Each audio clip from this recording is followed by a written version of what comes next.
সময়ে অমুসলিম সম্প্রদায় এরকমটি আকাঙ্ক্ষা করত, আশা করত যে এই শাসন আরো বেশি চলুক। কেন? কারণ তাদের সম্পত্তি, তাদের ঘর বাড়ি, তাদের সমস্ত কিছু নিরাপদ ছিল, তাদের মহিলারা নিরাপদ ছিলেন, তাদের প্রতি কোনো রকমের অন্যায় অবিচার করা হয় নাই। মুসলমানরা কখনোই তাদের নারীদের প্রতি লোলুপ দৃষ্টিতে তাকায় নাই।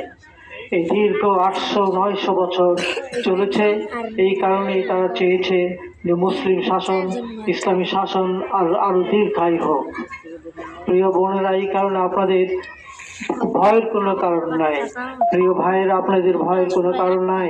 আমি সাম্প্রতিক সময়ে কিছু উদাহরণ তুলে ধরতে চাই। সেটি হচ্ছে এই যে আপনারা দেখেছেন জামাত ইসলামীর কেন্দ্রীয় যে সমস্ত মিটিংগুলো হয়েছে, সেখানে হিন্দু সম্প্রদায়ের লোক গিয়ে বক্তৃতা দিয়েছেন, সেখানে সম্প্রদায়ের লোক বক্তৃতা দিয়েছেন। এগুলো কিসের লক্ষণ?